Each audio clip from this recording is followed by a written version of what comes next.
Hey, I'm bearing it all when it comes to sugar addiction. And I want to talk to you about my personal story because you may feel like your relationship has really gone astray when it comes to eating the right foods, eating healthy foods, eating foods that are right for your body. And the truth is sugar is one of the most addictive substances in the world. And I'm not going to give you all the science behind that except for one study where rats proved that they wanted sugar over morphine when they were put in a study. I'm that rat that chose the sugar over the morphine every time. I promise you that would be me. And I'm going to share a little bit about my personal story today with you because I want you to know that if it's something that you're struggling with and you can't seem to get past it on your own, then it may not be your fault. So I recently had a conversation with my dad, and he told me that I was a little sugar addict from the time I was a small child.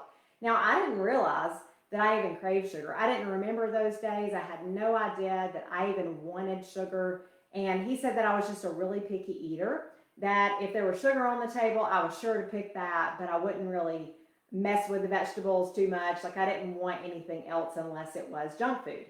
And by the time I was 7 years old, I was diagnosed with hypoglycemia. And what that means is low blood sugar. What I didn't know at the time is that low blood sugar probably stemmed from the fact that I was a sugar addict and my blood sugar was peaking and then it was plummeting. And I was passing out on the playground at school. One morning I passed out in the bathroom when I was getting ready for school. My mom called an ambulance. They come to pick me up and they took me to the hospital and I was diagnosed with hypoglycemia or low blood sugar. Now I lived with that for most of my life. I remember as a child, I would hover over the toilet and I would just put my head over the toilet at night because I was always feeling so bad. And my mom would just come in and she would love on me and rub on me, doing the mom things, but nobody really knew what to do. We weren't really given any guidance when it comes to my blood sugar and how to manage it. And the truth is that part of that had to do with the fact that I was such a sugar addict and my blood sugar levels were tanking. And by the time I was a teenager in school, I was having raging candida infections. I remember my dad was always bringing me home these books and he would be like, do the candida cleanse, do the candida diet, like all these different things. But the infections never went away. Everything felt like it would get better for a little bit and then I would get worse. By the time I was in college, I was eating things like peanut M&Ms and minute rice for dinner, all those little flavored rice. And the truth is those foods just turn to sugar in the body. I was completely malnourished. I was exhausted all the time. I was barely able to peel myself off the couch in the afternoons to go to work. I was taking 3 to 4 hour naps. I was taking a nap on the way home from work sometimes or school. When I was in nursing school, I remember stopping. If I had a 30-minute to a 1 hour drive, I couldn't even make it home. I was literally stopping to take a nap. By the time I was in my 20s, I was literally living on sugar. I've never seen anything like it in my life. I was purchasing those big ice cream containers. I was getting about 2 to 3 of those per week. I would purchase a 4-pound brownie. There was a local Sam's. I could get a 4-pound brownie, and I was getting one of those big birthday cake cookies. I would eat that within 24 hours. So I would sometimes wake up in the morning and have brownies and ice cream. I would have it a second time during the day at some point when I got home from work usually. And a lot of times that's what I had for dinner. And I'm thinking back to all of this and I'm like, well, no wonder I was so depleted. No wonder I constantly felt exhausted because my body had no nutrients. And as I said, I was malnourished. I went to have those lab tests and my nutrition levels were completely depleted because I was living off sugar. And there was a time in my life when I started studying a little bit about nutrition and I thought, okay, I'm going to get a hold of this. I'm going to do this. I'm going to feel better. And I started buying foods that were organic. I started getting more natural foods. And I remember still craving those sugars, still just not being able to hack that sweet tooth. After years of studying, I became my own client. I was actually my first client. And after years of studying all this stuff, I was like, oh my gosh, this is just not it. This is not a candida infection. This is not all there is to it. And I know that was an underlying cause for me. But when I started doing lab testing on myself and I started really trying to figure out and get to the root of what was going on, I realized that I had a parasite infection. And that was probably because I had destroyed the stomach acid in my gut because of a poor diet. And I created an environment that those guys wanted to live in. So when they came in, they decided to stay there and hang out. And the truth is that they are a bigger pathogen. So if we have infections like candida and we can't get rid of those, maybe you're one of those. Raise your hand if you are. If you're one of those and you're fighting all these infections all the time, then there is a hierarchy to our bugs in our gut. And if we're not addressing the bigger ones first, if we're not addressing certain things in a certain order, then a lot of times that's why we're staying sick. And I have people come to me all the time and they're on supplement after supplement and they're like, well, I've tried probiotics and I've tried different things for infection. And the truth is that I'm just not getting well. But the problem is just the approach isn't correct. It's not that the supplements are wrong, because I'm not a fan of taking a ton of supplements for an extended period of time. But the truth is that sometimes we have to do that in order to help heal the body so we can get it over. And one of the things that I learned is that when I started to put the right nutrients on board, and I had the right nutrition, then the sugar cravings went away. And a lot of times my clients are finding the same thing. So if we start a cleanse, within about 10 days, I can help someone completely get rid of sugar cravings. And that's because I spent probably 4 or 5, 6, maybe even more years trying to figure out how to do it right in my own body, being my own guinea pig, and realizing that sugar had a hold of me, not only because of my emotions, but because there was something physical going on in my body that was driving that infection.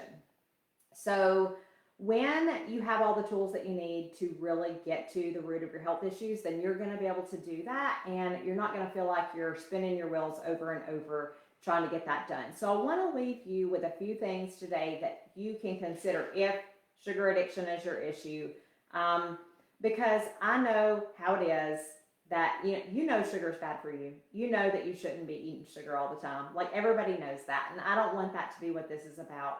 But I truly want to see you overcome this, because I know that sugar is driving disease. It's not only driving obesity, but it is driving all of these metabolic type diseases. It's driving thyroid disease. It's driving diabetes. It's driving heart disease, all of these different things. And I was sick literally in every organ system of my body at one time. I had a messed up gut. I had some messed up hormones. They were trying to take my gallbladder, all the different things. And the truth is that one of my major issues was sugar. It was eating the wrong foods. And even when I started eating healthier, I was still leaning toward the sweeter items. And I do still love the sweeter things in life. But the truth is that you don't have to feel like you are craving those things all the time if you do it right. So one thing I want to let you know is that if you balance your plate appropriately, that is going to help with your sugar cravings. It's actually going to balance your blood sugar. And I created a guide that you guys can access. If you just let me know that you want it, I can send it over to you. But it teaches you how to balance your plate so that you can truly heal your metabolism. The second thing I want you to know is that the glycemic index, I know that we're told to go by that, but there's a problem with the glycemic index in that it doesn't take fructose into account. So fructose is actually much worse than glucose. And it doesn't factor in things like food nutrient density or fiber or natural sugars. So I'm not saying throw it out completely. Well, maybe I am.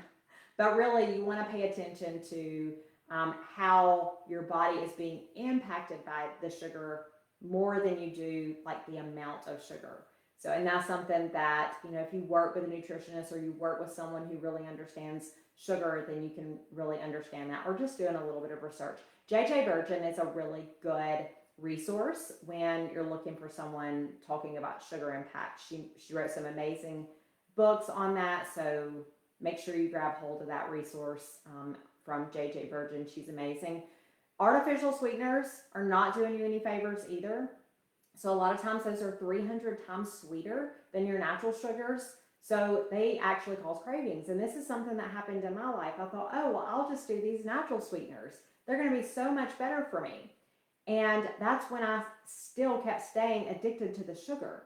And the truth is that natural sugar sometimes is changing our palate, like our tongue, our taste, our palate, because it is not allowing us to enjoy the real taste of natural sugars, because we start enjoying those sweeter things in life, the things that are more artificial. And I really want you to start paying attention to sugar being hidden in like weird places. Like, you don't think about it, but your yogurt, they're sneaking sugar into that. They're sneaking sugar into your green drinks. Yes, those healthy green drinks. Everybody wants to grab and feel so healthy when they go into the grocery store. I know I fell for that for many years, but I want you to look at the back of those containers. Some of those green juices have 30 and 40 grams of sugar. So if you're having oatmeal for breakfast, or if you're having yogurt and granola for breakfast and you think you're doing yourself favors by washing it down with a natural orange juice or a natural green drink, then guess what? You're getting more sugar in your diet than as if you were to have an ice cream sundae. So you may as well just scoop some ice cream on top of your oatmeal and enjoy it, because that's exactly what you're doing. It has the same effect in the body. So pay attention to those. And hey, I know exactly how it feels to be stuck in that cycle of trial and error over and over and over again in your health, feeling like you're getting nowhere.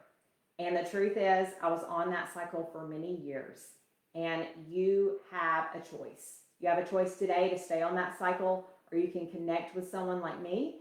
If my message resonates with you, then reach out to me. Let me know where you're struggling.